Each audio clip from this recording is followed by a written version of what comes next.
I have found the most awkward show on the planet. Steve Gadlin's Star Maker. It's hosted by, you guessed it, Steve Gadlin, the web developer, writer, comedian, and of course, prolific stick figure cat artist. Now you probably noticed one of these things completely stands out from all the rest. And of course, I'm talking about web developer. What a random extra piece of information that doesn't seem like it fits in with all the rest of those. Like he's a writer, comedian, stick figure cat artist, and web developer. Okay, nerd. Developing webs like Spider-Man. Some of you also probably noticed the prolific stick figure cat artist, and you may be wondering what that even means. The thought might even keep you up at night. The thought might even hide in your closet. The thought might prank call you when you least expect it. Hello? Is your refrigerator running? No, I don't think so. Oh. Yeah. What happened to it? I chained it to the wall so it wouldn't run away. Well, rest assured, he didn't just mention the prolific stick figure cat drawing thing for nothing. It's a real thing. Steve Gadlin is the founder of I Want to Draw a Cat for You, which is a real business where he draws cats for you. The billionaire Mark Cuban even invested into it on Shark Tank. Talk about a good cat. That was a shark joke, because Shark Tank. But let's go back to Steve Gadlin's other venture, Star Maker. One of the, if not the most awkward show I've ever seen in my life. It claims to present tomorrow's stars of Hollywood and or Broadway, which sounds great, right? Who doesn't like seeing undiscovered talent? I mean, think about the yodeling Walmart kid, or even... That's the only one I can think of right now. Anyways, the best way I can introduce you to Star Makers is by showing you the sizzle reel. Steve Gadlin's Star Makers. It's a performance showcase for the talented. So let's go. Now we ain't even yet made up our mind. And the talented-ish. And it's now available to stations and distributors everywhere. Steve Gadlin's Star Makers brings you tomorrow's stars of Hollywood and or Broadway. The sizzling, hot, fresh, out of the oven reel did not disappoint. We literally just witnessed the future of Hollywood and or Broadway. We have this person cosplaying as a lame Godzilla, a mime they pulled from behind a gas station, and this guy who's just slapping his stomach. He's just slapping away. A slap maniac. This is peak talent. And look how red his stomach is too. It's like a tomato. He probably practices that slap therapy thing where you slap out the bad vibes. But in this case, the bad vibes get zapped right back into me because I don't like watching this. But now I'm actually kind of curious to give it a try. But like I said, the whole idea is to present new and potential talent from all ends of the talent spectrum, but also to be advertiser, multi-platform, and viral friendly, which are their words, not mine, and to highlight the creativity of Steve Gadlin. And I've said his name so many times, it doesn't even sound real. Steve Gadlin, Star Makers, Steve Gadlin, Star Makers, yeah! You should now have a pretty good idea of what we're about to dip our toes into. And really, I don't think there's any better place to start than their most popular episode, Season 2, Episode 26. It's Steve Gadlin's Star Makers. When you feel so full of talent and you've got that special pep. When Hollywood and Broadway are calling you and you want to take that very first step. Before we go further, I want to ask you this question. What year do you think this came out? Maybe you'd say the 90s, or even the early 2000s, maybe? Perhaps the late 2000s. No. You're wrong. This video was released in 2015, almost 2016. But this intro looks like it was made by the local second grade art class. But you know what? It's better than anything I could do. And we get to see the shirtless stomach slapping guy again, so that is a win. But I want to hear from the man himself, Steve Gadlin. And now your host, Steve Gadlin. It seems nowadays everyone has a different kind of diet. Some people avoid milk and cheese, some people are allergic to nuts, and other people can't eat anything with gluten in it. That's a new diet called gluten-free. If you've got a diet where you can't enjoy talent, then you'll want to turn the channel right about now.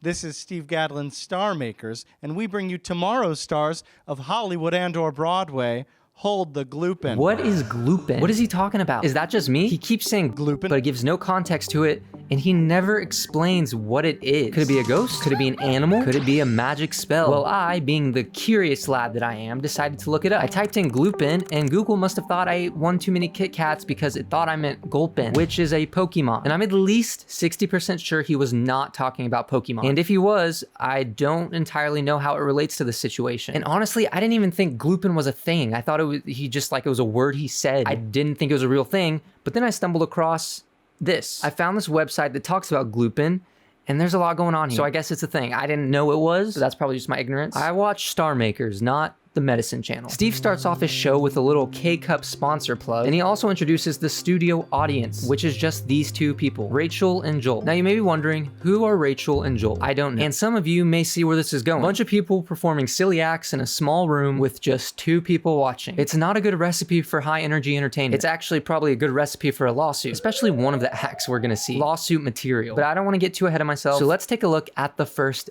act. Here's Wesley Curry with his original piano tune, Geometry.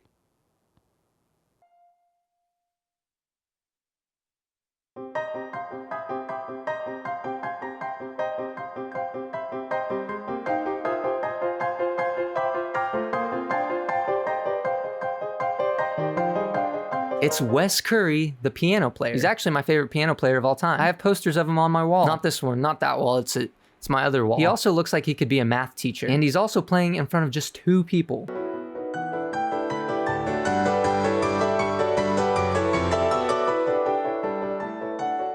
Joel looks like he wants to find a way out of there as fast as possible. I mean, he's kind of vibing with the music, but he looks super bored. He's like this.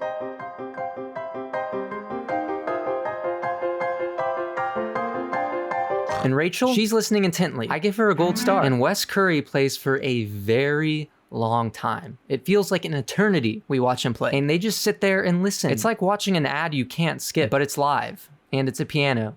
And it's Wes Curry. And you're in a small dark room. He finally finishes up the performance though, and Steve Gadlin gives him a little post-performance interview. Thank you for being on Steve Gadlin Star Makers. Thank you. I brought a picture of my practice room. Oh, I'd love to see it. This is the piano in which I practice on, Steve. I diligently use this piano. That way it keeps me from getting into treble. That's hilarious. Keeps him from getting into treble. So that's Wes Curry, everybody's favorite piano player and comedian. And honestly, the overall vibe wasn't terrible. Wes played great and the studio audience was okay, but there were no shenanigans, and that's the most important part. Nobody was robbed, nobody started World War III, and everyone that I know of made it out of there in one piece. But the best part, right after the interview, we stopped for an ad break. It's the Smarty Pants Balloon Kit.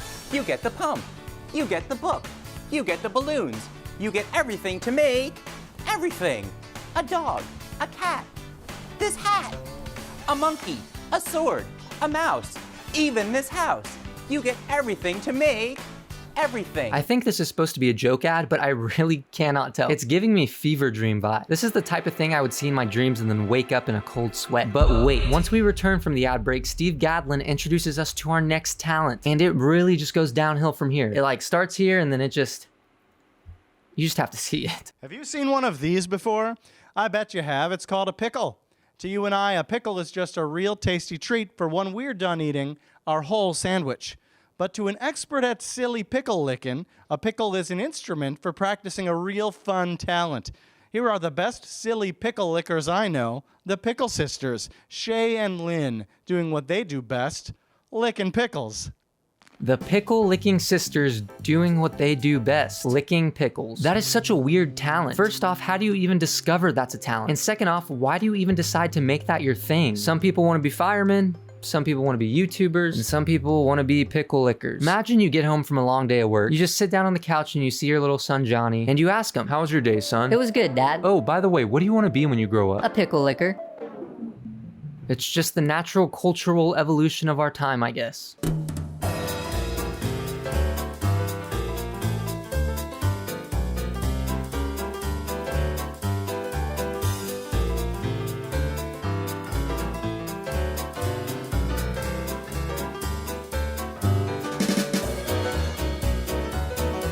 They must be editing this on Windows Movie Maker because those are the stockiest transitions I have ever seen in my life. They're going crazy with them. I kind of respect it actually. And I'm not really sure what the point of this one is. They're just licking pickles. That's it. They don't even lick all the way through it or lick it into a cool sculpture, but they just lick it. And I am so tired of saying lick it. But they lick the pickles with Rachel and Joel just sitting there watching. And it is so awkward. And if I tried to describe what is happening here to someone from the 1500s, they would probably feather and tar me and then make me walk the plank, assuming I was somehow on a pirate ship. The worst part though, and this is absolutely the worst part, is that Joel seems to like this more than the piano playing. Look at his face. He's living the dream, and I don't like it. This performance also goes on for a very long time too. But when they finish, Steve interviews them and asks them the question we were all wondering. How did you guys get into this hilarious and delightful art of licking pickles? I took an 8-week intensive, and that's how I got started. Wow. I was just a naturally born pickle licker, so I guess it just comes to me. Part of me refuses to believe this is real, but there's another part of me that has seen the internet and has seen what comes from it, and I'm not totally convinced this isn't real. But whatever, that's great. Do your thing. The next performance is probably the most awkward out of all of them. It's a comedian doing comedy, and the vibes are just not there. I want to show it to you and tell me if you can see what I'm seeing. Thank you guys so much for having me. This is great. Great to be here. So my name is Pratik Srivastava.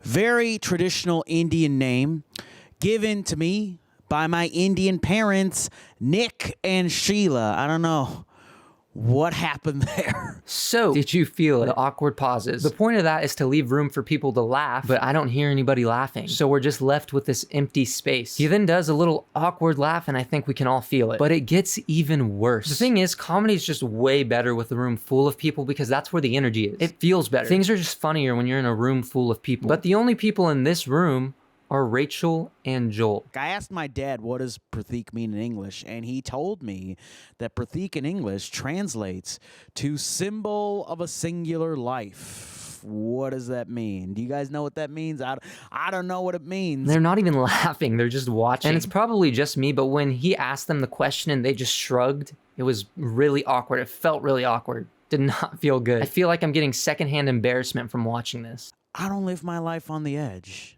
All right? Like, I'm not an adrenaline junkie. Like, my heart starts racing for the dumbest of reasons. It makes it even worse when they hold the shot on Rachel and Joel. I can't even imagine trying to be funny in front of 2 people. I can't even be funny in front of 0 people. The only time I'm funny is when I lie about being funny. And the thing is, the set was actually pretty good, but everything else, and I mean everything else, was not. So when Steve interviewed him, I was actually pretty curious about what he was going to say. Thanks for being on the show. Thank you so much for having me, Steve. I love this jacket. Oh, so festive. Thank you. I love your shirt. It's very stripy.